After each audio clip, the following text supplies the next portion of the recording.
장모님이 돌아가시기 3일 전 떨리는 목소리로 도연에게 얘기했습니다. 미안하다. 사위야, 너가 잘못한 게 아니야, 내 방. 서랍을 꼭 봐라. 도연이 장모님 방의 서랍을 열어본 순간 경악할 수밖에 없었습니다. 도대체 무슨 일이 있었던 걸까요? 그리고 서랍 안에 무엇이 있었던 걸까요? 사연 시작 전 구독과 좋아요를 눌러주시고 어디서 듣고 계신지 댓글 남겨주세요. 여러분이 계신 곳에 행복이 가득하길 바랍니다. 2024년 9월 초 가을이 막 시작될 무렵이었습니다. 도현 62, 한 회사에서 30년 넘게 일한 평범한 회사원이었습니다. 정년퇴직까지 이제 2년. 조금만 더 버티면 편하게 살 수 있겠다 싶었죠. 그의 아내 지영은 52, 전업주부였습니다.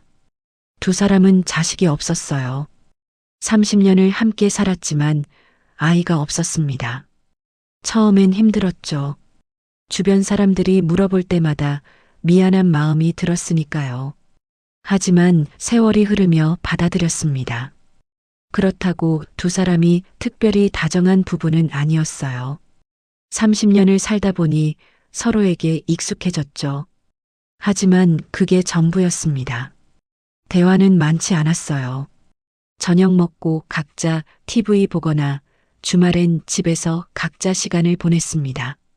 가끔은 성격 차이로 부딪힐 때도 있었어요. 어느 토요일 아침이었습니다. 도연이 거실에서 신문을 보고 있었어요. 지영이 부엌에서 설거지를 하고 있었죠. 여보, 오늘 저녁은 밖에서. 도연이 말을 꺼내려는데 지영이 끊었습니다. 또 밖에서 먹자고요? 돈이 어디서 나요? 아니, 오랜만에. 맨날 오랜만이에요. 집에서 먹으면 안 돼요? 지영의 목소리가 날카로웠어요. 도연은 더 이상 말하지 않았습니다. 괜히 말했다 싶었죠. 이런 식이었습니다. 작은 일로 티격태격했어요. 대화보다는 침묵이 많았고 웃음보다는 한숨이 많았습니다.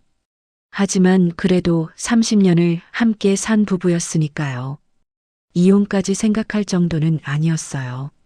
도연은 그렇게 생각했습니다. 9월 중순부터였습니다. 지영이 평소보다 더 신경질적으로 변했어요. 사소한 일에도 화를 냈습니다. 신발 제대로 좀 벗어나요. 변기 뚜껑 좀 내려놓으라니까요. 맨날 같은 말 해야 돼요? 도연은 어안이 벙벙했어요. 물론 전에도 이런 말을 들은 적은 있었지만 요즘은 유독 심했습니다. 알았어, 미안. 도연은 그저 고개를 숙였어요. 맞서봤자 더 싸울 뿐이니까요. 하지만 지영의 태도는 점점 더 차갑게 변했습니다. 10월 초 어느 저녁이었습니다. 도연이 퇴근하고 집에 돌아왔어요. 현관문을 열고 들어서는데 집안이 어두웠습니다. 불도 켜지지 않았고 저녁 준비도 안 되어 있었어요. 여보, 집에 있어? 도연이 불을 켜며 불렀습니다. 지영이 안방에서 나왔어요. 표정이 굳어 있었습니다. 밥은 알아서 해 드세요. 그리고는 다시 방으로 들어가 버렸죠. 도연은 멍하니 서 있었습니다. 싸운 것도 아닌데 왜 이러는 걸까요? 그날 밤 도연은 편의점 도시락으로 저녁을 때웠습니다. 혼자 식탁에 앉아 플라스틱 용기를 뜯으며 생각했어요. 또 뭐가 마음에 안 든 거지? 하지만 아무리 생각해도 답이 나오지 않았습니다. 10월 중순부터는 더 이상했어요.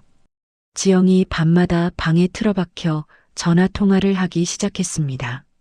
누구와 통화하는지 알 수 없었어요. 도연이 방문을 열고 들어가면 황급히 전화를 끊었죠. 누구랑 통화해? 도연이 물었습니다. 친구요. 지영이 짧게 대답했어요.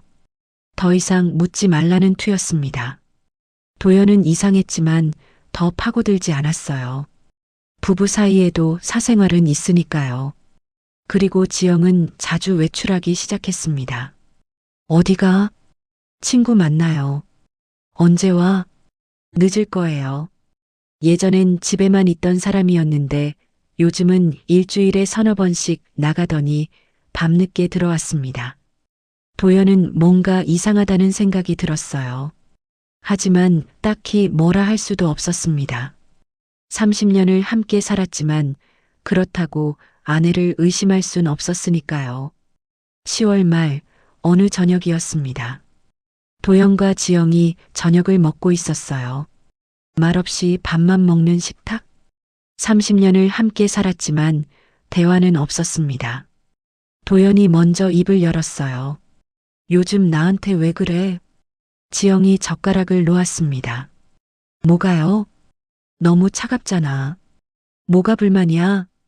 도연의 목소리에 짜증이 섞였어요. 지영이 도연을 쳐다봤습니다. 그 눈빛은 차가웠어요. 불만이요? 한두 가지가 아니죠. 그럼 말을 해야 내가 알지. 말해봤자 달라지나요? 지영이 비웃듯 말했습니다. 30년 동안 당신 성격이 변한 적 있어요? 도연은 할 말이 없었어요. 사실이었으니까요. 나도 당신 성격 못 참아. 도연이 쏘아붙였습니다. 맨날 잔소리만 하고 사사건건 트집 잡고. 그럼 이혼하시죠. 지영이 벌떡 일어섰습니다. 순간 식탁 위에 침묵이 흘렀어요. 도연은 멍하니 지영을 바라봤습니다. 설마 했는데 지영이 정말로 그 말을 한 거예요. 뭐라고? 이혼하자고요. 지영이 차갑게 말했습니다.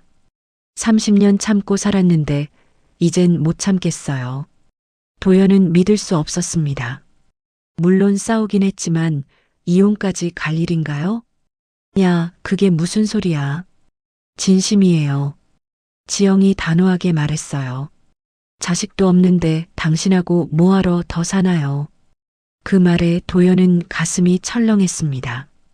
자식도 없는데라는 말. 그 말이 가장 아팠어요. 11월 초였습니다. 두 사람은 다시 대화를 나눴어요. 아니, 대화라기보다는 통보에 가까웠습니다. 언제까지 집 나갈 거예요? 지영이 차갑게 물었습니다. 지영아, 우리 다시 한번 생각해보자. 도연이 애원하듯 말했어요. 30년을 살았는데 그 30년이 지옥이었어요. 지영이 끊었습니다. 이제 더 이상 못 참아요. 나가주세요. 도연은 할 말을 잃었습니다. 결국 며칠 후 도연은 집을 나가기로 했어요. 더 이상 버틸 수 없었으니까요. 11월 중순 어느 토요일 아침이었습니다. 도연은 천천히 짐을 쌌어요. 옷가지 몇 벌, 세면도구, 그게 전부였습니다. 30년을 살았지만 가져갈 건 별로 없었어요. 오전 9시쯤이었을까요? 도연이 현관문을 나서려는데 안방 문이 열렸습니다. 장모님, 김복래 할머니가 나오셨어요. 95살의 연로하신 분이었습니다. 지영의 어머니이자 도연에게는 30년을 함께 산 가족이었죠. 사위야, 잠깐만. 장모님이 떨리는 목소리로 불렀습니다. 도연이 돌아봤어요.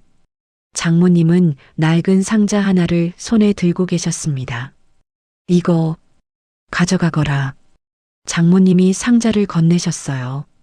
장모님, 이게 뭡니까? 도연이 물었습니다. 나중에 열어봐. 힘들 때 쓰려무나. 장모님 눈빛에 뭔가 의미심장한 게 있었어요. 하지만 도연은 그 의미를 알 수 없었습니다. 장모님, 그동안 감사했습니다. 도연이 고개 숙여 인사했습니다. 장모님이 도연의 손을 꼭 잡으셨어요. 주름진 손이었지만 따뜻했습니다. 사위야, 너는 좋은 사람이야. 잊지 마. 장모님이 작게 중얼거리셨습니다. 자식도 없는데, 사위가 유일한 가족이었는데, 도연은 그 말에 가슴이 뭉클했어요. 하지만 더 이상 머물 수 없었습니다. 장모님 건강하세요. 도연이 마지막 인사를 하고 현관문을 나섰습니다. 뒤돌아보지 않았어요. 뒤돌아보면 눈물이 날 것 같았으니까요. 도연은 작은 원룸을 얻었습니다. 반지하였어요. 햇빛도 잘 안 들어오는 좁은 방. 30년을 넓은 아파트에서 살다가 이런 곳으로 온 거죠. 짐을 풀고 나니 허전했습니다. 덩그러니 놓인 가방 하나, 그게 전부였어요. 도연은 바닥에 주저앉았습니다. 그제서야 실감이 났어요. 30년이 이렇게 끝나는구나. 눈물이 났습니다. 62의 나이에 혼자가 된 거예요. 자식도 없는데 이제 누구와 늙어가야 할까요? 그날 저녁 도연은 장모님이 주신 상자를 열어봤습니다. 안에는 현금 다발이 가득 들어 있었어요. 세어보니 3천만 원이었습니다. 그리고 짧은 편지 한 장. 사위야, 필요한 날이 올 거야. 내 잘못이 아니다. 힘내거라. 도연은 편지를 읽으며 눈물을 흘렸습니다. 장모님, 감사합니다. 하지만 동시에 의문이 들었어요. 왜 이런 돈을 미리 준비하셨을까? 그리고 편지에 쓰인 말. 내 잘못이 아니다.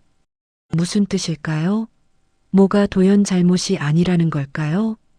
그때까지만 해도 도연은 몰랐습니다. 이 돈이 시작에 불과하다는 걸요. 일주일이 지나고 어느 평일 저녁이었습니다. 도연이 퇴근하고 원룸에 돌아왔어요. 문을 열고 들어서니 텅 빈 방이 그를 맞았습니다. 냉장고를 열어봤어요. 김치 한 통, 계란 몇 개. 그게 전부였습니다. 오늘도 라면이구나. 도연은 라면을 끓였습니다. 냄비에 물을 붓고 면을 넣고 스프를 뿌렸죠. 혼자 먹는 라면은 맛이 없었어요. 플라스틱 그릇에 담긴 라면을 후루룩 먹으며 생각했어요. 30년 전엔 이렇게 살았는데 결혼하기 전 혼자 살던 시절로 돌아간 기분이었습니다. 아니, 그때보다 더 외로웠어요. 그땐 젊었으니까요. 앞날이 있었죠. 하지만 지금은 62세. 앞날보다 뒷날이 더 많은 나이였습니다. 도연은 라면 국물을 마저 마시고 그릇을 싱크대에 놓았어요. 다음 날 회사였습니다. 점심시간에 도연은 혼자 구내식당 구석에 앉았어요. 밥을 먹는데 동료 미선이 다가왔습니다. 도연 씨, 혼자 드세요? 미선이 맞은편에 앉았어요. 그녀는 밥을 먹으며 조심스럽게 물었습니다. 요즘 많이 힘드시죠? 도연이 젓가락을 멈췄어요. 티나요. 얼굴이 많이 수척해지셨어요. 미선이 걱정스러운 눈빛으로 말했습니다. 도연은 애써 웃었어요. 괜찮습니다. 나이 먹으니 그런가 봐요. 혹시 집에 무슨 일 있으세요? 미선이 조심스럽게 물었습니다. 도연은 잠시 망설였어요. 말해야 할까요? 하지만 입이 떨어지지 않았습니다. 아니요, 별일 없어요. 그래요? 그럼 다행이고. 미선은 더 묻지 않았습니다. 하지만 그녀의 눈빛엔 여전히 걱정이 담겨 있었어요. 도연은 밥을 먹으며 생각했습니다. 내가 너무 티를 내나 보구나. 그날 밤 도연은 잠을 이룰 수 없었어요. 침대에 누워 이런저런 생각을 했습니다. 문득 장모님 생각이 났어요. 95살에 연로하신 분, 지영의 어머니이자 도연에게는 30년 동안 가족이었던 분. 장모님은 어떻게 지내실까요? 지영이가 잘 모시고 있을까요? 도연은 가끔 장모님이 걱정됐습니다. 지영은 성격이 급했거든요. 노인을 돌보기엔 인내심이 부족했죠. 장모님, 건강하시길. 도연은 작게 중얼거렸습니다. 그리고 다시 장모님이 주신 편지가 떠올랐어요. 내 잘못이 아니다. 대체 무슨 뜻이었을까요? 며칠 후 회사에서였습니다. 도연이 업무를 보고 있는데 휴대폰이 울렸어요. 모르는 번호였습니다. 여보세요? 매형, 저 지영이 누나 남동생이에요. 평소엔 연락이 없던 사람이었죠. 아, 처남 그래. 무슨 일이야? 어머니가 많이 편찮으세요. 도연은 가슴이 철렁했습니다. 장모님이 어디가 안 좋으신데? 잘 모르겠는데 자꾸 쓰러지신대요. 누나가 지금 병원 갔어요. 그래, 알았어. 나도. 아니, 내가 갈 순 없지. 도연은 말을 흐렸습니다. 이미 이혼한 사이인데 병원에 갈 수 있을까요? 매형이 와주시면 어머니가 좋아하실 것 같은데. 동생이 조심스럽게 말했습니다. 그래, 알았어. 연락 고마워. 도연은 전화를 끊었어요. 장모님이 편찮으시다니 걱정이 됐습니다. 하지만 갈 수 없었어요. 이미 그 집 사람이 아니었으니까요. 그날 저녁 원룸으로 돌아온 도연은 불안했습니다. 장모님이 자꾸 마음에 걸렸어요. 95살. 워낙 연세가 많으셔서 언제 무슨 일이 생겨도 이상하지 않았죠. 도연은 휴대폰을 들었다 놓았다를 반복했습니다. 지영에게 전화할까? 아니, 하지 말까? 결국 전화하지 않았어요. 이미 끝난 사이인데. 도연은 한숨을 쉬었습니다. 하지만 마음 한구석이 불편했어요. 장모님은 30년 동안 가족이었으니까요. 며칠이 지났습니다. 도연은 장모님 소식이 궁금했지만 연락할 방법이 없었어요. 지영에게 전화할 수도 문자할 수도 없었습니다. 그냥 마음속으로 빌었습니다. 제발 건강하시길. 회사에서도 일이 손에 잡히지 않았어요. 자꾸 장모님 생각이 났습니다. 점심시간이었습니다. 미선이 다가왔어요. 도연 씨, 오늘도 안 드세요? 아, 먹어야죠. 도연이 일어섰습니다. 함께 구내식당으로 갔어요. 밥을 받아 자리에 앉았습니다. 도연 씨, 요즘 정말 안 좋아 보여요. 미선이 걱정스럽게 말했습니다. 괜찮아요. 혹시 말하고 싶은 거 있으면 언제든 말해요. 미선이 따뜻하게 말했습니다. 도연은 고마웠어요. 하지만 털어놓을 순 없었습니다. 고맙습니다, 미선 씨. 도연은 그저 고개를 숙였습니다. 그날 밤이었습니다. 도연은 원룸에 혼자 앉아 있었어요. TV를 켰지만 내용이 귀에 들어오지 않았습니다. 장모님 생각뿐이었어요. 문득 상자 속 편지가 떠올랐습니다. 사위야, 필요한 날이 올 거야. 내 잘못이 아니다. 힘내거라. 내 잘못이 아니다. 도연은 그 문장을 곱씹었어요. 도연은 고개를 저었습니다. 너무 깊이 생각하지 말자. 일주일이 지났습니다. 도연은 출근했어요. 엘리베이터를 타고 사무실로 올라가는데 문득 창밖을 봤습니다. 맑은 하늘이 보였어요. 가을 하늘이었습니다. 벌써 11월이구나. 집을 나온 지 2주가 지났습니다. 시간은 빠르게 흘렀어요. 하지만 도연의 마음은 여전히 무거웠습니다. 사무실에 도착해 자리에 앉았어요. 컴퓨터를 켜고 업무를 시작했습니다. 그때였습니다. 휴대폰이 울렸어요. 지영 동생의 전화였습니다. 도연은 가슴이 철렁했어요. 혹시 장모님이? 여보세요? 매형, 어머니가 많이 위독하세요. 동생의 목소리가 떨렸습니다. 지금 중환자실에 계세요. 매형도 오실 수 있으면. 도연은 잠시 망설였습니다. 가야 할까요? 이미 이혼한 사이인데? 하지만 장모님이었습니다. 30년 동안 가족이었던 분. 알았어. 어느 병원이야? 도연이 물었습니다. 대학병원이에요. 중환자실 3층이요. 알았어. 곧 갈게. 도연은 전화를 끊고 자리에서 일어났습니다. 팀장에게 급히 말했어요. 죄송합니다. 급한 일이 생겨서 조퇴해야 할 것 같습니다. 그래요? 괜찮아요. 다녀오세요. 도연은 황급히 사무실을 나섰습니다. 병원으로 가는 길 택시 안에서 도연은 생각했어요. 장모님, 제발 괜찮으시길. 30년 동안 함께 산 가족이었습니다. 비록 지영과 이혼했지만 장모님만큼은 도연에게 여전히 소중한 분이었어요. 택시가 병원에 도착했습니다. 도연은 급히 내려 중환자실로 달려갔어요. 3층 중환자실 앞 복도. 그곳엔 이미 사람들이 모여 있었습니다. 지영 동생, 그리고 친척 몇 명, 그리고 낯선 남자가 지영 옆에 서 있었어요. 도연은 멈칫했습니다. 저 남자는 누구지? 지영이 도연을 봤습니다. 도연 씨, 지영이 어색하게 말했어요. 지영 씨, 도연도 어색하게 대답했습니다. 지영 옆에 남자가 도연을 쳐다봤어요. 45쯤 되어 보이는 남자. 마른 체격의 날카로운 눈빛. 도연은 그 남자를 빤히 쳐다봤습니다.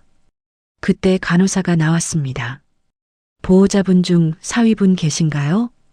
도연이 앞으로 나섰어요. 네, 접니다. 환자분이 사위분만 찾으십니다. 간호사가 말했습니다. 지영이 당황한 표정을 지었어요. 어머니가 왜 도연 씨만? 옆에 남자도 표정이 굳었습니다. 도연은 간호사를 따라 중환자실 안으로 들어갔습니다. 뒤돌아보지 않았어요. 하지만 등 뒤에서 시선이 느껴졌습니다. 여러분, 이럴 때 어떤 기분일까요? 이혼한 아내 옆에 낯선 남자가 서 있다면요. 도연은 그 질문에 답할 겨를이 없었습니다. 지금은 장모님이 더 중요했으니까요. 중환자실 문이 열렸습니다. 도연이 안으로 들어섰어요. 소독약 냄새가 코를 찔렀습니다. 침대에 장모님이 누워 계셨어요. 95살의 노구, 산소호흡기를 착용하고 계셨습니다. 창백한 얼굴, 가쁜 숨소리. 도연은 가슴이 내려앉았어요. 장모님, 도연이 침대 옆으로 다가갔습니다. 장모님이 천천히 눈을 뜨셨어요. 도연을 보자 희미하게 미소 지으셨습니다. 사위야, 왔구나. 떨리는 목소리였습니다. 네, 장모님. 괜찮으세요? 도연이 장모님의 손을 잡았어요. 차갑고 메마른 손이었습니다. 장모님이 힘없이 고개를 끄덕이셨어요. 미안하다. 사위야, 무슨 말씀이세요? 괜찮으세요? 도연이 위로했습니다. 하지만 장모님은 계속 말씀하셨어요. 나 알고 있었어. 내가 억울하게 쫓겨난 거. 도연은 멈칫했습니다. 무슨 뜻일까요? 장모님이 힘들게 숨을 쉬며 말을 이었습니다. 나중에 내 방 서랍 꼭 봐라. 장모님 무슨 수첩 있어. 그걸 보면 알 거야. 장모님의 목소리가 점점 작아졌어요. 도연은 뭐라 물어야 할지 몰랐습니다. 그때 의사가 급히 들어왔어요. 보호자분, 잠시 나가주세요. 도연은 할 수 없이 중환자실을 나왔습니다. 복도로 나온 도연은 멍하니 서 있었어요. 장모님의 말이 계속 맴돌았습니다. 내가 억울하게 쫓겨난 거 수첩을 보면 알 거야. 무슨 뜻일까요? 도연은 고개를 저었습니다. 지금은 생각할 여유가 없었어요. 복도 끝을 보니 지영과 그 남자가 서 있었습니다. 두 사람이 소곤거리고 있었어요. 도연은 그쪽으로 걸어가지 않았습니다. 대신 반대편 복도로 나가 계단에 앉았어요. 한숨을 쉬었습니다. 장모님, 제발 괜찮으시길. 이틀 후였습니다. 장모님은 결국 돌아가셨습니다. 향년 95세. 장례식은 조용했어요. 가족들과 친척 몇 명만 왔습니다. 도연도 조문을 갔습니다. 이미 이혼했지만 장모님은 30년 동안 가족이었으니까요. 장례식장에 들어서니 지영이 상주로 앉아 있었어요. 눈이 퉁퉁 부어 있었습니다. 그리고 옆에 그 남자가 또 있었어요. 도연은 고개를 숙여 절했습니다. 삼가 고인의 명복을 빕니다. 지영이 고개를 끄덕였어요. 말은 하지 않았습니다. 도연은 자리를 피했습니다. 오래 머물 수 없었어요. 3일장이 끝났습니다. 도연은 회사로 복귀했어요. 하지만 마음이 무거웠습니다. 장모님의 마지막 말씀이 계속 떠올랐어요. 내 방 서랍을 봐라. 수첩이 있어. 도연은 궁금했습니다. 하지만 지금 그 집에 갈 수는 없었어요. 이미 이혼한 사이니까요. 며칠이 지났습니다. 도연은 회사에서 일을 했어요. 하지만 집중이 안 됐습니다. 자꾸 이상한 기억이 떠올랐어요. 그날 오후였습니다. 도연이 책상에 앉아 멍하니 있었어요.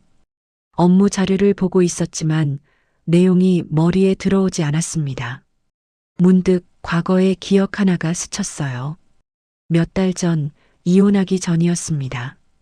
어느 날 밤 도연이 야근을 하고 있었어요. 회사 주차장으로 내려갔을 때였죠. 주차장은 어두웠습니다. 가로등 몇 개만 희미하게 켜져 있었어요. 도연이 차로 걸어가는데 뭔가 이상한 느낌이 들었습니다. 누군가 있는 것 같았어요. 돌아봤습니다. 어두운 구석에 누군가 서 있었어요. 얼굴은 잘 안 보였습니다. 하지만 손에 뭔가 들고 있었어요. 카메라? 도연은 그렇게 생각했습니다. 저기, 누구세요? 도연이 물었어요. 그 사람이 황급히 몸을 숨겼습니다. 기둥 뒤로 사라졌어요. 도연은 이상했지만 대수롭지 않게 여겼습니다. 회사 사람이겠지. 그리고 그냥 차에 올라타 집으로 갔었죠. 도연은 그 기억을 떠올리며 고개를 갸우뚱했습니다. 그 사람, 누구였지? 당시엔 별 생각 없었어요. 하지만 지금 생각해보니 이상했습니다. 왜 주차장 구석에 숨어서 카메라를 들고 있었을까요? 도연은 문득 생각했어요. 혹시 날 찍은 건가? 아니, 그럴 리 없어요. 누가 자신을 찍겠어요? 하지만 찝찝했습니다. 다음 날 도연은 회사 경비실을 찾아갔습니다. 죄송한데 주차장 CCTV 좀 볼 수 있을까요? 경비원이 고개를 들었어요. CCTV요? 무슨 일 있으세요? 아니요, 그냥 확인하고 싶은 게 있어서요. 날짜 아세요? 도연은 기억을 더듬었습니다. 8월 중순쯤이요. 8월이요? 좀 오래됐네요. 경비원이 컴퓨터를 켰습니다. 며칠쯤이에요? 15일쯤? 잠시만요. 경비원이 화면을 뒤졌습니다. 잠시 후 화면에 주차장 영상이 나타났어요. 어두운 주차장. 도연의 차가 보였습니다. 그리고 어두운 구석에 누군가 서 있었어요. 도연은 화면을 자세히 봤습니다. 남자였습니다. 손에 카메라 같은 걸 들고 있었어요. 그 카메라를 도연의 차 쪽으로 향하고 있었습니다. 도연의 등에 소름이 돋았어요. 저 사람, 날 찍은 거야? 이 사람 아세요? 경비원이 물었습니다. 아니요, 모르는 사람인데요. 도연은 화면을 뚫어져라 쳐다봤어요. 얼굴이 반만 보였지만 뭔가 익숙한 느낌이 들었습니다. 혹시 다른 날도 확인할 수 있을까요? 도연이 물었습니다. 며칠이요? 9월, 그리고 10월. 경비원이 다른 날짜를 찾아줬습니다. 9월 15일 영상.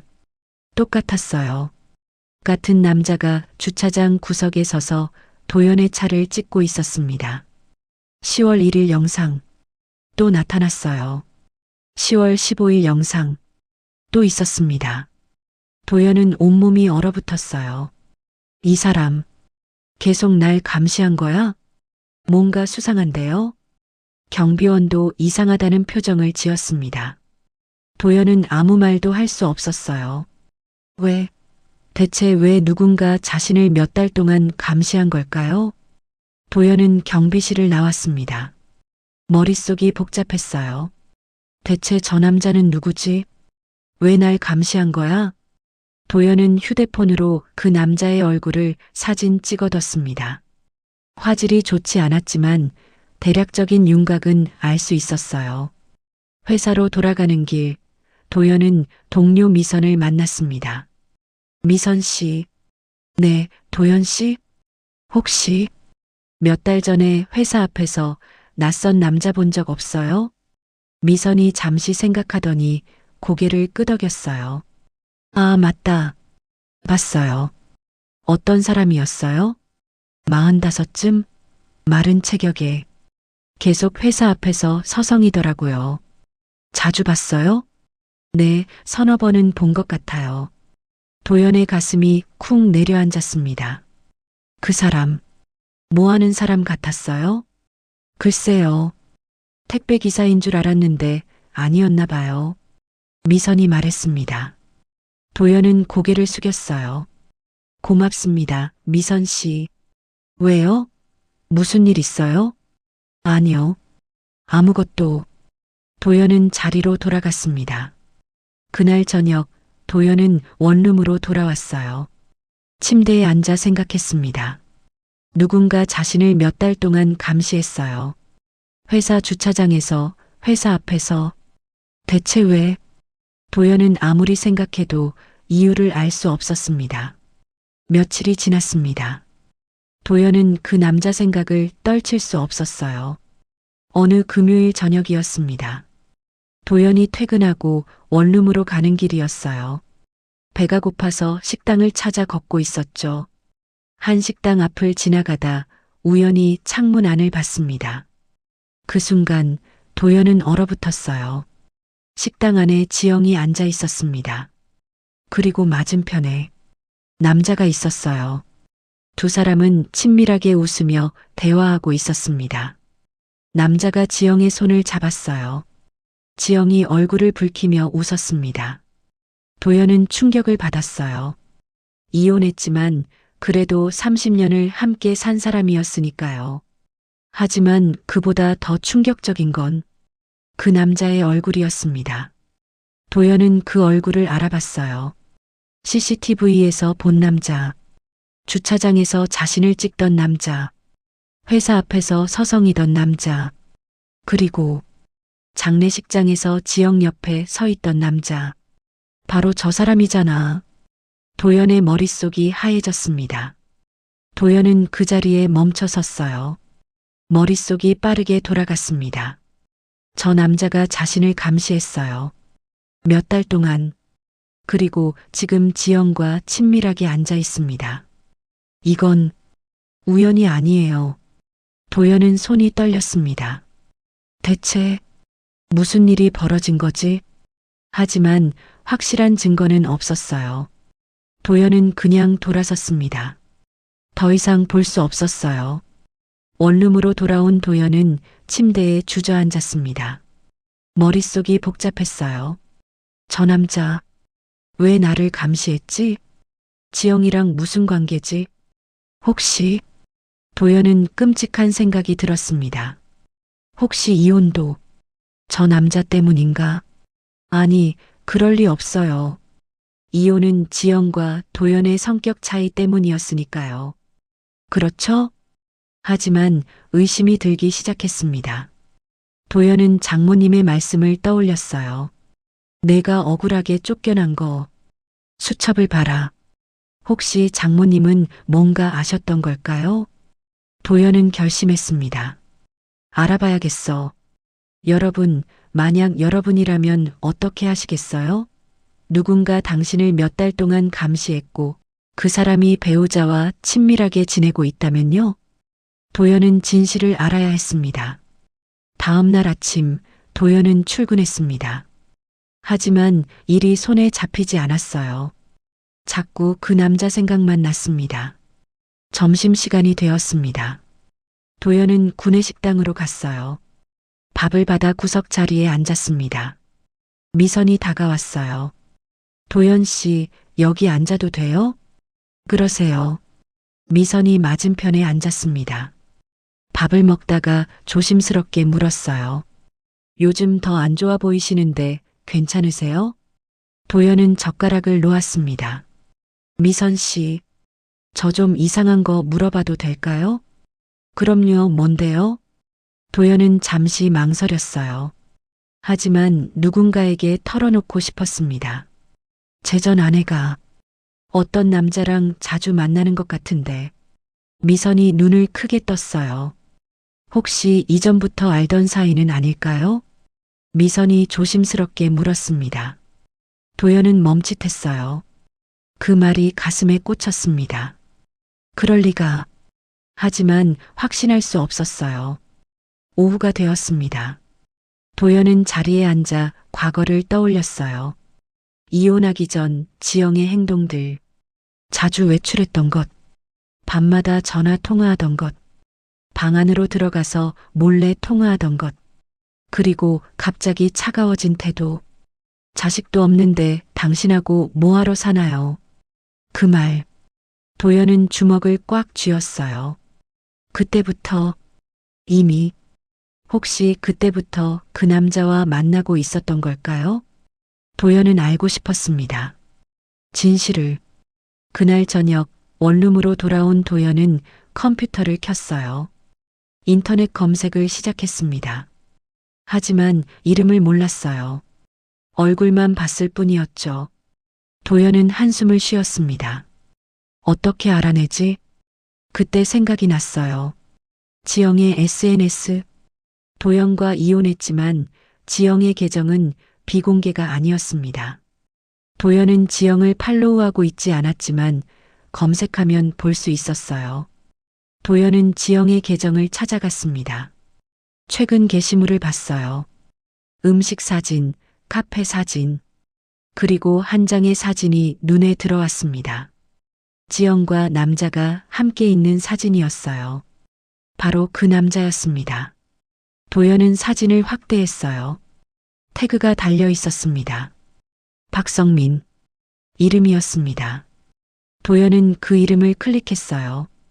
박성민의 계정으로 넘어갔습니다. 박성민의 프로필을 봤습니다. 45세, 프리랜서. 프로필 사진은 혼자 찍은 사진이었어요. 깔끔한 인상이었습니다. 게시물들을 봤어요. 풍경 사진, 책 사진, 카페 사진. 평범한 일상이었습니다. 최근 게시물엔 지영과 함께 찍은 사진 몇 장이 있었어요. 행복한 하루, 좋은 사람과 좋은 시간 같은 글들.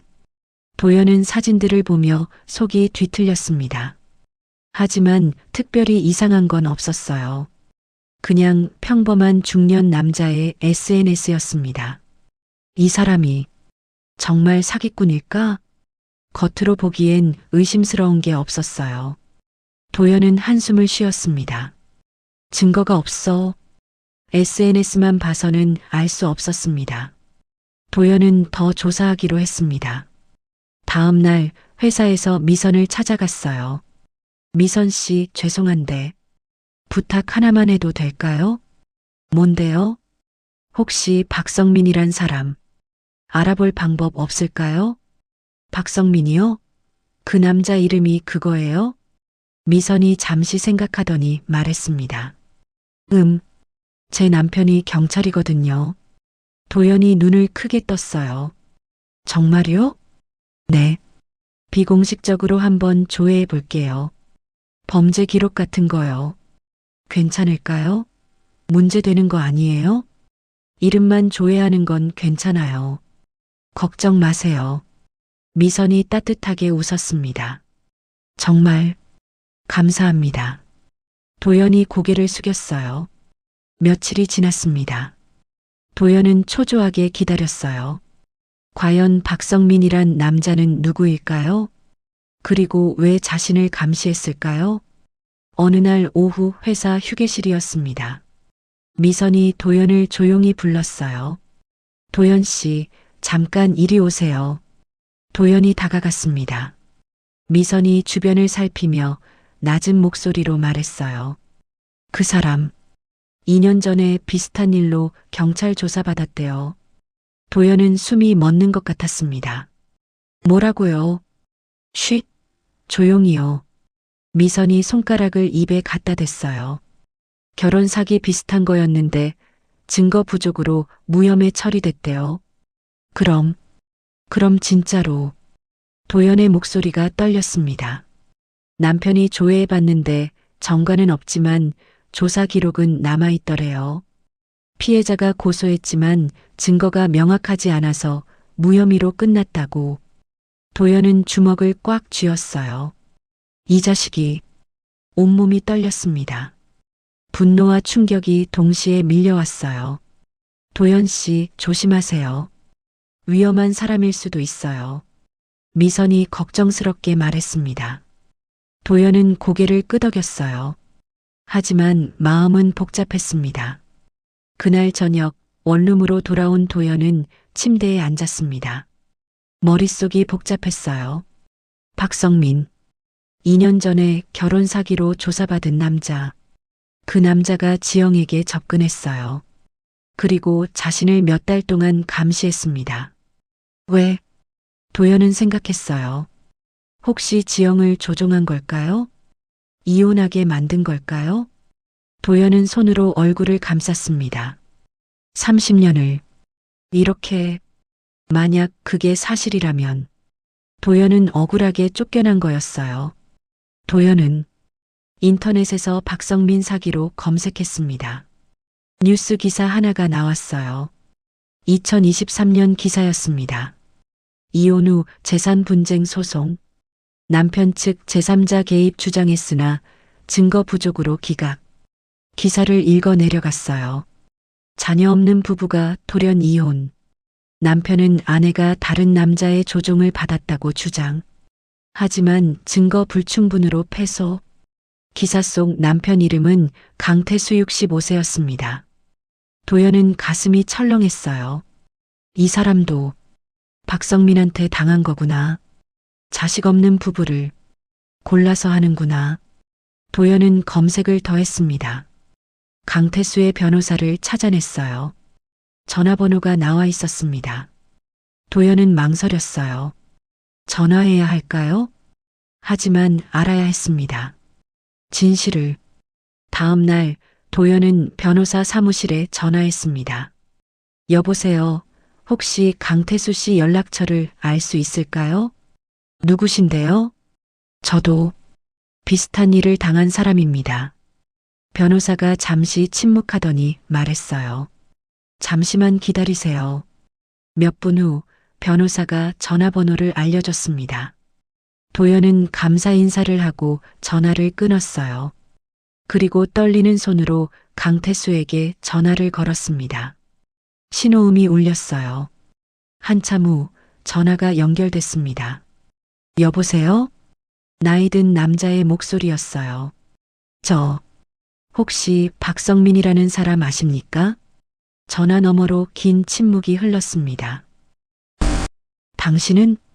저도 당한 사람입니다. 저도 자식이 없습니다. 또 침묵. 그리고 강태수가 떨리는 목소리로 말했어요. 만나죠. 할 말이 많습니다. 이틀 후 도연은 조용한 카페에서 강태수를 만났습니다. 강태수는 65살쯤 되어 보였어요. 지친 얼굴, 수척한 모습이었습니다. 두 사람이 마주 앉았어요. 저도 똑같았어요. 강태수가 먼저 입을 열었습니다. 아내가 갑자기 차갑게 변하고 이혼 이유도 모르겠고 우리도 자식이 없었어요. 도연은 고개를 끄덕였어요. 이혼 후 6개월 뒤에 알았죠. 그 남자가 조종했다는 걸. 어떻게 아셨어요? 도연이 물었습니다. 전 아내 휴대폰을 우연히 봤어요. 박성민이랑 주고받은 메시지들. 강태수의 목소리가 떨렸어요. 자식도 없는데 남편한테 무시당하며 살 거냐는 말들. 뒷조사해보니 그 남자가 우리 어머니 재산 노린 거였어요. 저희 어머니가 땅이 좀 있거든요. 도연은 숨이 막혔습니다. 하지만 증거가 명확하지 않아서 경찰도 법원도 아무것도 못했어요. 강태수가 고개를 떨구었습니다. 2년 동안 억울했어요. 도연은 강태수의 손을 잡았어요. 저는 증거가 있을 것 같습니다. 강태수가 고개를 들었어요. 정말요? 제 장모님이 뭔가 남기신 것 같아요. 도연이 말했습니다. 카페를 나서며 강태수가 말했어요. 만약 증거가 있으면 저도 함께 할 수 있을까요? 물론입니다. 도연이 고개를 끄덕였습니다. 같이 하죠. 두 사람은 악수했어요. 같은 아픔을 겪은 사람들의 연대였습니다. 그날 밤 도연은 원룸에 앉아 생각했습니다. 이제 확실해졌어요. 박성민은 전문적으로 자식 없는 중년 부부를 노리는 사기꾼이었습니다. 그리고 지영도 속은 거였어요. 도연은 장모님의 말씀을 떠올렸습니다. 내 방 서랍을 봐라. 수첩이 있어. 이제 그 수첩을 찾아야 했습니다. 하지만 어떻게? 그 집은 이미 도연의 집이 아니었으니까요. 도연은 고민했어요. 며칠이 지났습니다. 도연은 장모님의 말씀을 잊을 수 없었어요. 내 방 서랍을 봐라. 수첩이 있어. 하지만 그 집에 갈 방법이 없었습니다. 그때 휴대폰이 울렸어요. 지영의 전화였습니다. 도연은 놀랐어요. 이혼 후 처음 오는 전화였으니까요. 여보세요? 도연 씨, 저예요. 지영의 목소리는 무덤덤했습니다. 집 정리하다가 도연 씨 아버지 시계 나왔는데요. 도연은 가슴이 철렁했어요. 아버지의 시계. 돌아가신 아버지가 남기신 유일한 유품이었습니다. 30년 넘게 소중히 간직해온 물건이었죠. 아, 그거 버리려다가 당신이 아끼던 거라서 연락했어요. 지영의 목소리가 조금 떨렸습니다. 가져가실 거면 내일 오후 2시쯤 오세요. 제가 외출해야 해서 그 시간은 집에 없어요. 알겠어요. 도연은 전화를 끊었어요.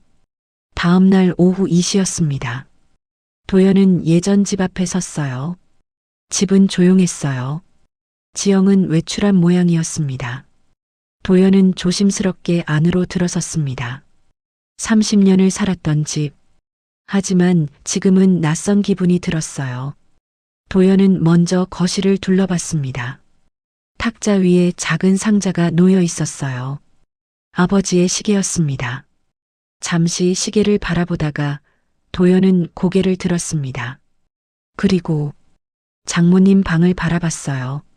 작은 방이었습니다. 장모님이 쓰시던 방. 도연은 천천히 그 방으로 걸어갔습니다. 문을 열었어요. 방 안은 그대로였습니다. 아무것도 정리되지 않았어요. 낡은 이불, 오래된 옷장, 그리고 작은 서랍장. 도연은 서랍장 앞에 무릎을 꿇었습니다. 떨리는 손으로 서랍을 열었습니다. 안에는 낡은 수첩 하나와 작은 녹음기가 있었어요. 도연은 천천히 수첩을 집어들었습니다. 표지는 오래되어 색이 바랬어요. 장모님의 글씨로 일기장이라고 적혀 있었습니다.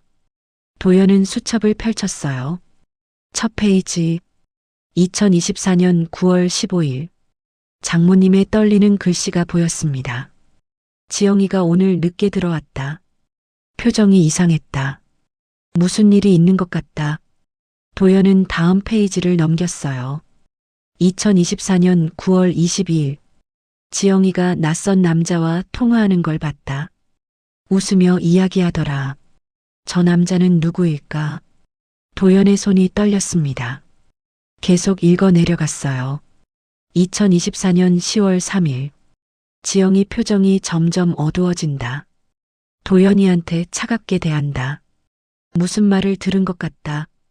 2024년 10월 20일. 오늘 지영이가 그 남자 만나고 왔다. 도연이 욕하는 걸 들었다. 남편이 날 무시한다고. 아니다. 도연이는 그런 애가 아닌데. 도연은 눈물이 났어요. 장모님이 다 보고 계셨구나. 2024년 10월 15일. 지영이가 자식도 없는데 외롭다고 했다. 박성민이란 놈이 그 외로움을 파고든 것 같다. 사위와 지영이는 30년을 잘 살았는데, 자식 없어도 괜찮아 보였는데, 저 남자가 다 망쳐놨다. 도연은 숨이 막혔습니다. 박성민. 그 이름이 수첩에 적혀 있었어요. 2024년 11월 5일. 지영이가 이혼 이야기를 꺼냈다. 도연이 얼굴이 창백해졌다. 30년을 함께 산 부부인데 내 딸이 무슨 짓을 하는 거냐? 2024년 11월 20일. 도연이가 집에서 쫓겨났다. 가슴이 찢어진다. 자식도 없는데 이제 완전히 혼자구나. 저 남자 때문이다. 확실하다. 도연은 수첩을 꽉 쥐었어요. 장모님이 모든 걸 알고 계셨구나. 다음 페이지를 넘겼습니다. 2024년 12월 1일. 그 남자 박성민이 내 땅 이야기를 하더라. 곧 내 거라고 했다. 자식도 없어서 상속 구조 단순하다고. 나는 절대 안 된다. 도연은 온몸에 소름이 돋았습니다. 땅.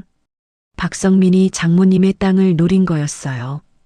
2024년 12월 10일. 박성민 뒷조사를 했다. 2년 전에도 똑같은 짓을 했다. 다른 가정을 망가뜨렸다.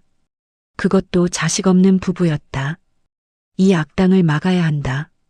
도연은 강태수를 떠올렸어요. 그 사람도 같은 방식으로 당했구나. 2025년 1월 5일. 지영이한테 말할까 고민했다. 하지만 증거가 약하다. 자칫하면 나만 나쁜 사람 되고 사위만 더 미움받을 것 같다. 조금만 더 기다리자. 확실한 증거를 잡자. 그래야 내 딸도 깨어날 것이다. 도연은 장모님의 고민이 느껴졌어요.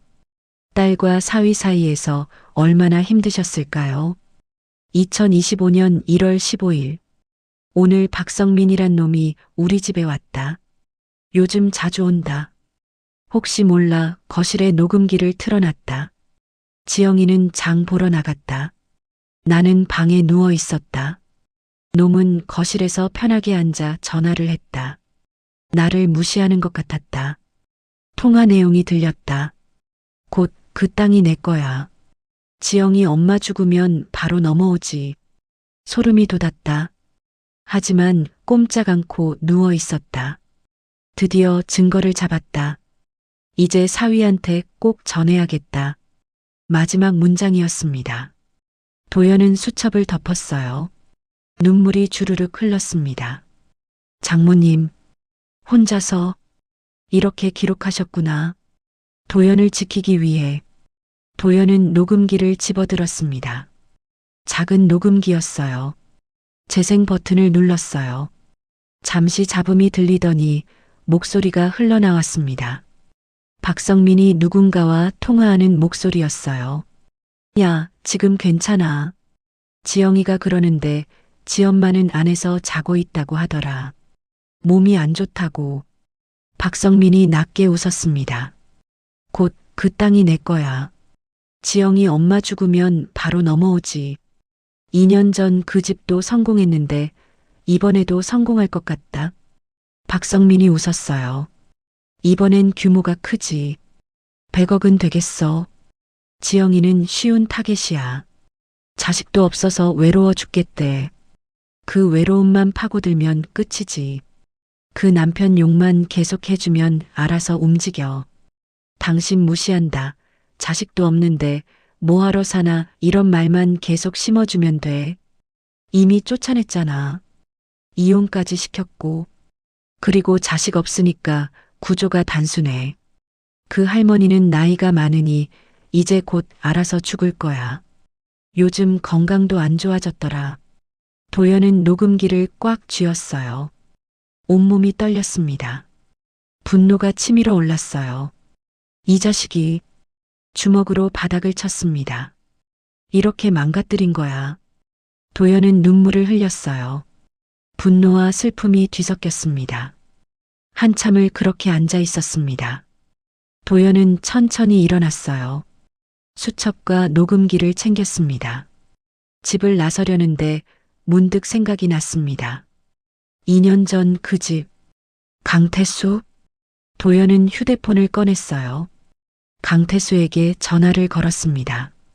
여보세요, 강태수 씨? 증거를 찾았습니다.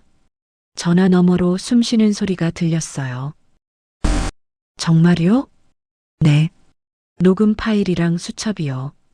지금 만날 수 있을까요? 1시간 후 도연은 강태수를 만났습니다. 조용한 카페였어요.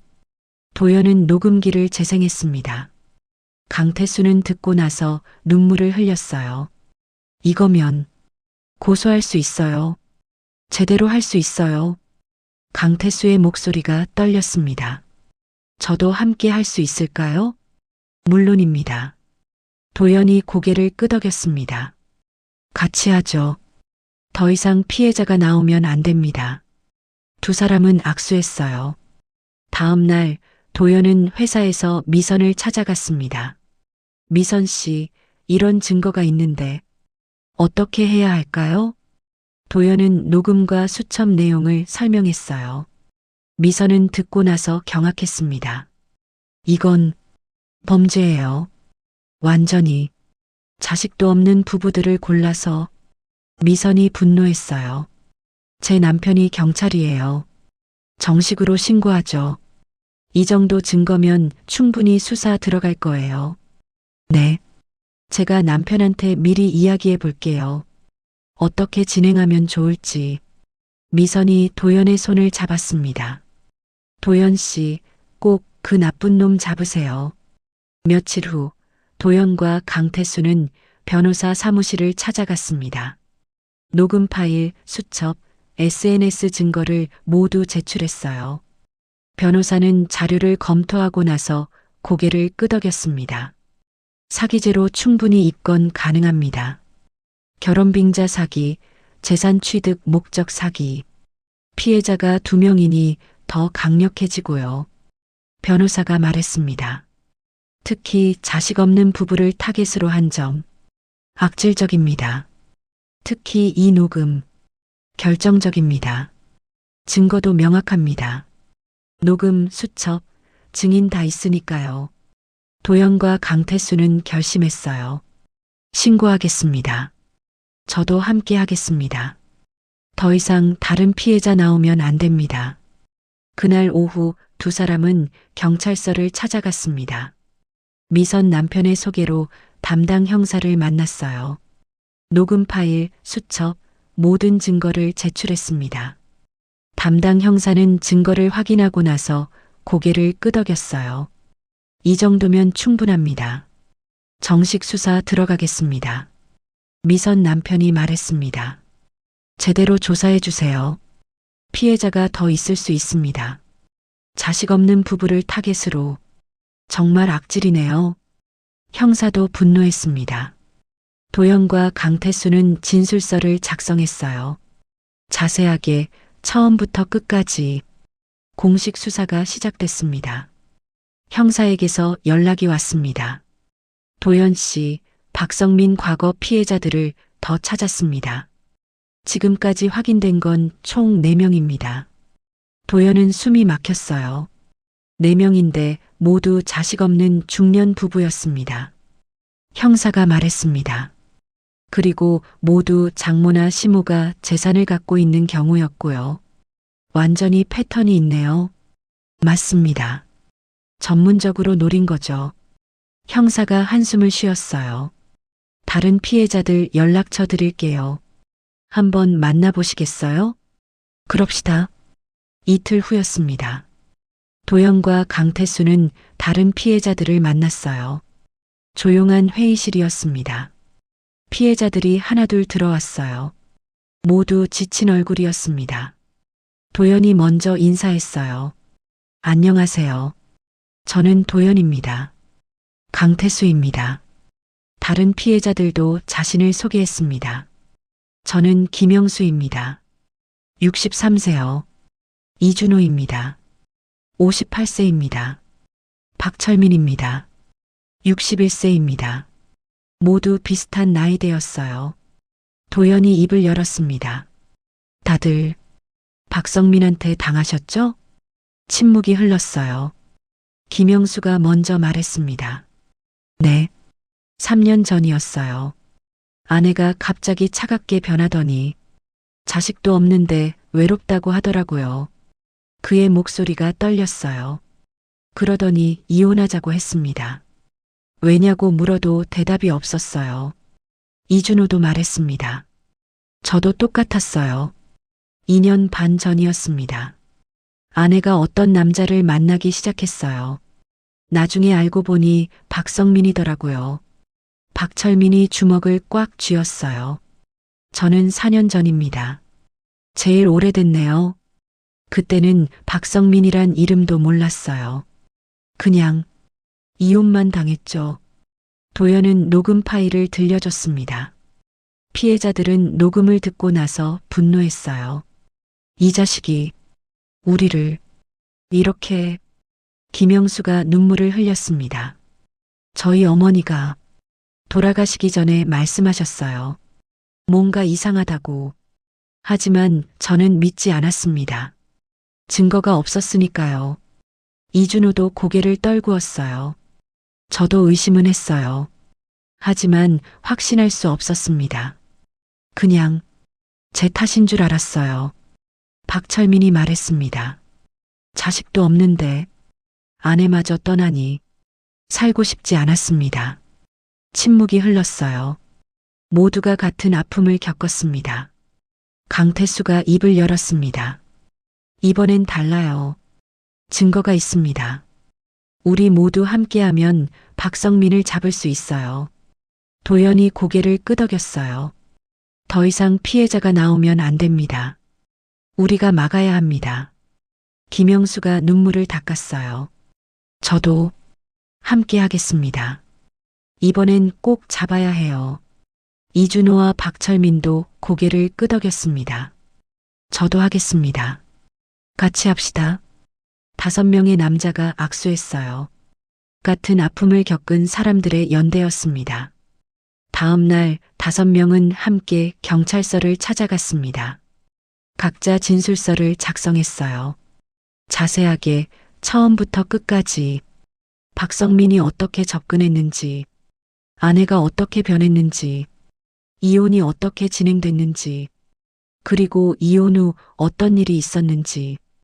형사는 진술서들을 검토하고 나서 말했습니다. 패턴이 완전히 일치하네요. 모두 자식 없는 중년 부부, 모두 장모나 시모가 재산 보유, 그리고 박성민이 아내에게 접근. 형사가 고개를 저었어요. 정말 치밀한 사기꾼입니다. 주말이 지나갔습니다. 오늘은 장모님의 유산 공개 자리가 있는 날이에요. 도연은 정장을 입고 유산 공개 장소인 변호사 사무실로 갔어요. 도착하니 이미 사람들이 모여 있었습니다. 지영이 앉아 있었어요. 그리고 옆에 박성민이 있었습니다. 도연과 눈이 마주쳤어요. 박성민은 도연을 빤히 쳐다봤습니다. 도연도 박성민을 쳐다봤어요. 긴장감이 흘렀습니다. 지영 남동생과 친척들도 있었어요. 그리고 조금 떨어진 곳에 강태수가 앉아 있었습니다. 도연과 눈이 마주치자 고개를 끄덕였어요. 준비됐다는 신호였습니다. 변호사가 들어왔습니다. 다들 오셨네요. 시작하겠습니다. 모두가 자리에 앉았어요. 변호사가 서류를 펼쳤습니다. 고인 김복래님께서 남기신 유언장을 공개하겠습니다. 침묵이 흘렀어요. 박성민이 몸을 앞으로 기울였습니다. 변호사가 읽기 시작했어요. 고인의 땅은 생전에 사위 도연 씨에게 증여 완료되었습니다. 순간 박성민의 얼굴이 굳었어요. 뭐라고요?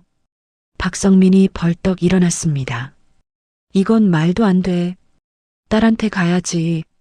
자식도 없는데 당연히 딸 거 아니에요. 변호사가 침착하게 말했습니다. 증여 날짜는 임종 일주일 전입니다. 법적으로 유효합니다. 지영은 멍하니 앉아 있었어요. 충격을 받은 표정이었습니다. 박성민이 도연을 노려봤어요. 이게 무슨 짓이야? 도연은 천천히 일어났습니다. 그리고 주머니에서 녹음기를 꺼냈습니다. 작은 녹음기였어요. 장모님이 남기신 것, 잠깐, 여러분께 들려드릴 게 있습니다. 도연이 조용히 말했어요. 장모님이 남기신 녹음입니다. 도연이 재생 버튼을 눌렀어요.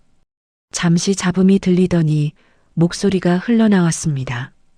박성민의 목소리였어요. 야, 지금 괜찮아. 지영이가 그러는데 지엄마는 안에서 자고 있다고 하더라. 몸이 안 좋다고. 지영이 얼굴이 새하얘졌습니다. 박성민은 당황한 표정으로 녹음기를 쳐다봤어요. 곧 그 땅이 내 거야. 지영이 엄마 죽으면 바로 넘어오지. 2년 전 그 집도 성공했는데 이번에도 성공할 것 같다. 친척들이 웅성거렸어요. 지영은 손으로 입을 막았습니다. 박성민의 목소리가 계속 흘러나왔어요. 이번엔 규모가 크지. 100억은 되겠어. 지영이는 쉬운 타겟이야. 자식도 없어서 외로워 죽겠대. 그 외로움만 파고들면 끝이지. 아니야. 아니야. 지영이 고개를 저었습니다. 남편 욕만 계속해주면 알아서 움직여. 당신 무시한다. 자식도 없는데 뭐하러 사나 이런 말만 계속 심어주면 돼. 이미 쫓아냈잖아. 이혼까지 시켰고. 지영이 박성민을 쳐다봤어요. 믿을 수 없다는 표정이었습니다. 자식 없으니까 구조가 단순해. 장모만 정리하면 깔끔하게 끝나. 잠시 침묵이 흘렀습니다. 이제 장모만 죽으면 끝이야. 녹음이 끝났어요. 사무실은 정적에 휩싸였습니다. 박성민이 황급히 변명했어요. 이건 오해야. 농담이었어. 편집된 거라고. 하지만 아무도 믿지 않았습니다. 도연은 수첩을 꺼냈어요. 장모님은 다 알고 계셨습니다. 수첩을 펼쳐 보였습니다. 날짜별로 기록하셨어요. 당신이 제 아내를 조종한 과정을요. 친척들이 수첩을 보려고 다가왔어요. 도연이 몇 페이지를 읽어줬습니다. 박성민이 자리에서 일어났습니다. 이건 말도 안 돼.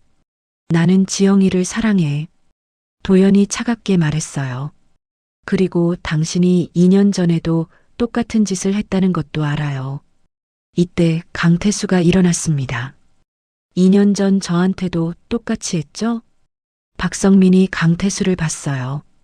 당황한 표정이었습니다. 당신은 누구야? 당신이 망가뜨린 또 다른 가정입니다. 강태수가 다가왔어요. 저도 자식이 없었어요. 그걸 이용했죠. 박성민이 뒤로 물러났습니다. 아니야. 도연이 말했습니다. 피해자가 당신 둘뿐이 아닙니다. 총 4명의 가정을 망가뜨렸어요. 모두 자식 없는 중년 부부였죠. 모두 장모나 시모가 재산을 갖고 있었고요. 친척들이 분노했어요. 이런 나쁜 놈이. 경찰 불러야 해. 박성민이 문 쪽으로 가려 했습니다. 그때 사무실 문이 열렸어요. 2명의 경찰이 들어왔습니다. 담당 형사였어요. 박성민 씨 맞으십니까? 박성민은 얼어붙었습니다.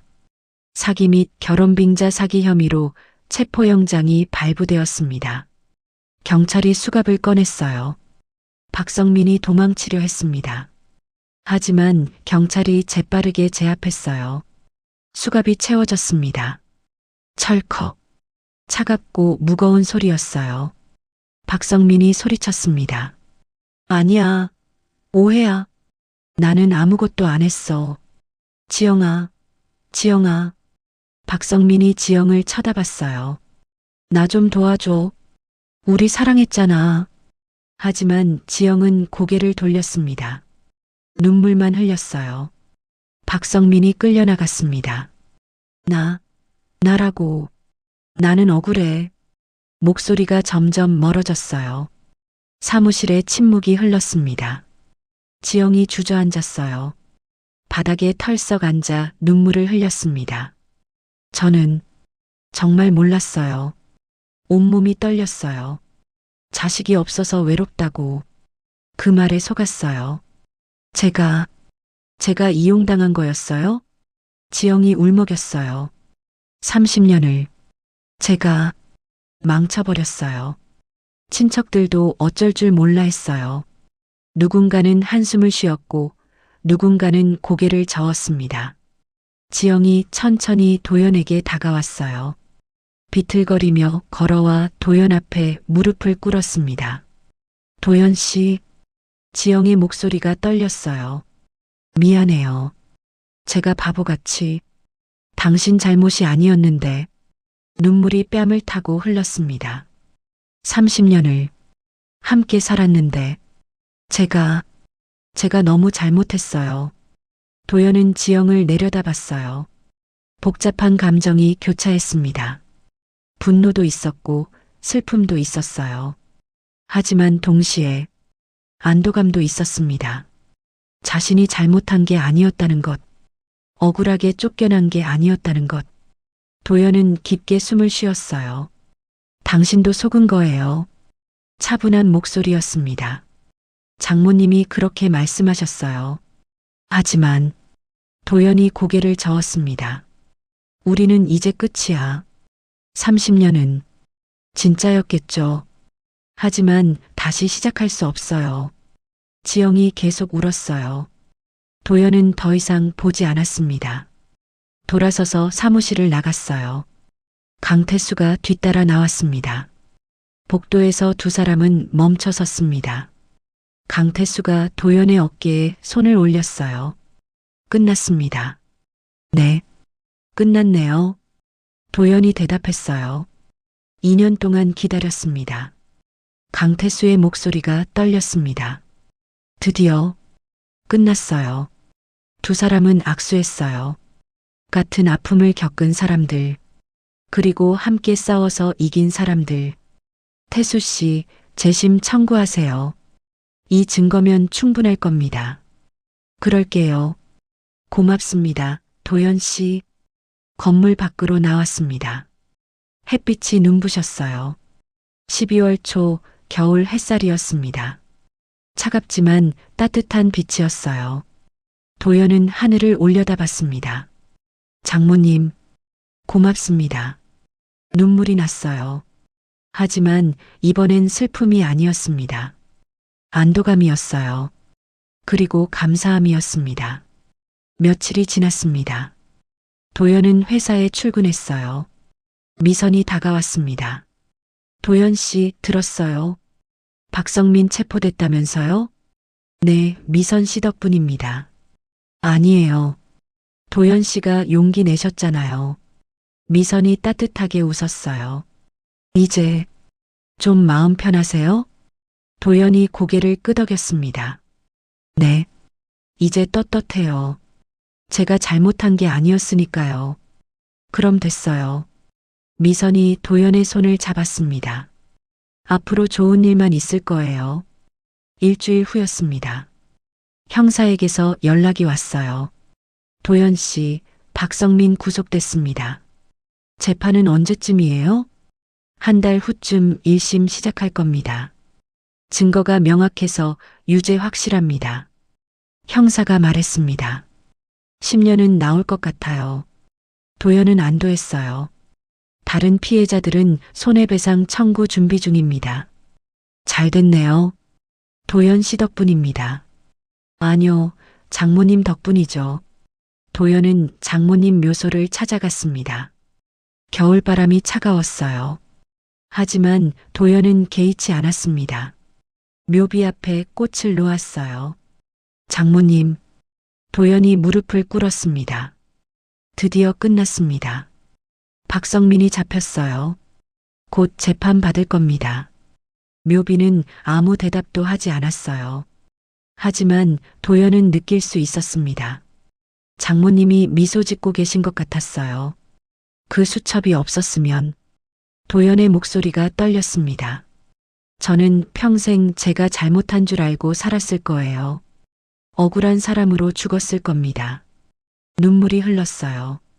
땅도 돈도 감사하지만 제일 고마운 건 제 결백을 증명해 주신 거예요. 자식도 없는 제게 장모님은 유일한 가족이셨습니다. 도연은 묘비의 이마를 댔습니다. 이제 떳떳하게 살 수 있습니다. 고개 들고 다닐 수 있어요. 정말 감사합니다. 한참을 그렇게 앉아 있었습니다. 도연은 천천히 일어났어요. 마지막으로 묘비를 쓰다듬었습니다. 편히 쉬세요, 장모님. 돌아서서 걸어 나왔어요. 원룸으로 돌아온 도연은 책상에 앉았습니다. 장모님의 3천만 원 중 일부를 꺼냈어요. 1천만 원. 독거노인 돕기센터에 기부하기로 했습니다. 장모님의 이름으로. 장모님이 좋아하실 거예요. 도연은 미소 지었습니다. 3개월이 지났습니다. 2025년 3월 봄이 찾아왔어요. 도연은 여전히 원룸에서 살고 있었지만 이제는 외롭지 않았습니다. 마음이 편해졌으니까요. 어느 봄날 아침 회사에 출근한 도연. 동료들이 반갑게 인사했습니다. 도연 씨, 안녕하세요. 오늘 날씨 정말 좋죠? 도연은 미소 지으며 대답했어요. 그러게요. 봄이 왔네요. 도연 씨, 요즘 얼굴이 많이 밝아지셨어요. 네. 예전엔 계속 고개 숙이고 다니셨는데 미선이 따뜻하게 웃었어요. 이제는 다르세요. 당당해 보여요. 도연은 고개를 끄덕였습니다. 이제 부끄러울 게 없어졌거든요. 제가 잘못한 게 아니었으니까요. 미선이 말했습니다. 참, 박성민 재판 어떻게 됐어요? 1심에서 징역 10년 나왔어요. 항소했지만 기각될 거래요. 잘 됐네요. 그런 사람은 그래야죠. 도연은 미소 지었습니다. 며칠 후 강태수에게서 연락이 왔어요. 도연 씨, 제 재심 청구 받아들여졌어요. 강태수의 목소리가 떨렸습니다. 정말요? 축하드립니다. 태수 씨. 박성민 녹음 파일 덕분이에요. 이번엔 승소할 것 같대요. 도연은 진심으로 기뻤어요. 2년 동안 억울했는데 이제 끝이 보여요. 정말 다행이에요. 태수 씨도 이제 떳떳하게 사실 수 있겠네요. 도연 씨 덕분입니다. 정말 고맙습니다. 전화를 끊고 도연은 창밖을 바라봤어요. 봄 햇살이 따뜻했습니다. 도연은 독거노인 돕기센터를 찾아갔습니다. 1천만 원을 기부하는 날이었어요. 센터 직원이 반갑게 맞았습니다. 기부하러 왔습니다. 도연이 봉투를 건넸어요. 직원이 확인하고 놀랐습니다. 1천만 원이나요? 네. 고 김봉래님의 이름으로 기부하고 싶습니다. 아, 어머님이신가요? 제 장모님이셨습니다. 도연이 말했습니다. 평생 남 도우며 사신 분이에요. 자식 없는 저를 끝까지 지켜주셨어요. 직원이 감동했어요. 정말 훌륭하신 분이셨네요. 도연은 기부증서를 받았어요. 장모님 이름이 적혀 있었습니다. 가슴이 뭉클했어요. 그날 오후 도연은 장모님 묘소를 찾아갔습니다. 3개월 만이었어요. 봄바람이 따뜻하게 불었습니다. 묘비 앞에 꽃을 놓고 무릎을 꿇었습니다. 장모님 왔습니다. 도연이 기부증서를 보여드렸어요. 장모님 이름으로 기부했어요. 1천만 원이요. 독거노인들을 돕는 데 쓰인대요. 묘비는 조용했지만 도연은 느낄 수 있었어요. 장모님이 미소 짓고 계신 것 같았습니다. 박성민은 징역 10년 선고받았어요. 항소했지만 소용없을 거래요. 다시는 누구도 해치지 못할 겁니다. 도연의 목소리가 떨렸어요. 강태수 씨도 재심받게 됐어요. 다른 피해자들도 손해배상 청구했고요. 장모님 덕분입니다. 도연은 하늘을 올려다봤습니다. 맑은 하늘이었어요. 구름 한 점 없는 푸른 하늘. 장모님, 도연이 작게 중얼거렸습니다. 감사합니다. 눈물이 났어요. 30년을 함께 살았던 지영이도 사실은 피해자였어요. 박성민한테 속은 거였죠. 도연은 한숨을 쉬었습니다. 하지만 저희는 다시 시작할 수 없어요. 너무 많이 상처받았으니까요. 그래도 미워하진 않아요. 장모님이 그러셨잖아요. 너희 둘 다 피해자라고. 바람이 불었어요. 따뜻한 봄바람이었습니다. 꽃 향기가 났어요. 도연은 천천히 일어났습니다. 마지막으로 묘비를 쓰다듬었어요. 장모님 편히 쉬세요. 그리고 정말 감사합니다. 돌아서서 걸어 나왔습니다. 뒤돌아보지 않았어요. 그날 저녁 도연은 창가에 앉았습니다. 따뜻한 차 한 잔을 손에 들고요. 노을이 아름다웠어요. 붉은 하늘, 따뜻한 빛. 도연은 차를 마시며 생각했습니다. 인생은 참 길고도 짧구나. 62년을 살았지만 아직도 배울 게 많구나. 그리고 혼자가 아니구나. 장모님이 남겨주신 것. 그건 돈도 땅도 아니었어요. 바로 진실이었습니다. 도연은 미소 지었습니다. 창밖 노을이 아름다웠습니다. 새로운 시작이었어요. 여러분, 억울함이 풀렸을 때의 그 후련함. 이제 느껴지시나요?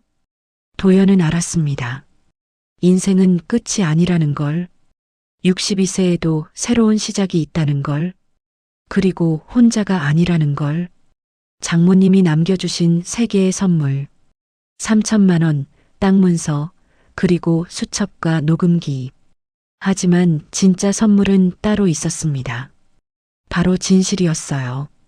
도연은 그 진실을 가슴에 안고 새로운 봄날을 맞이했습니다. 떳떳하게, 당당하게.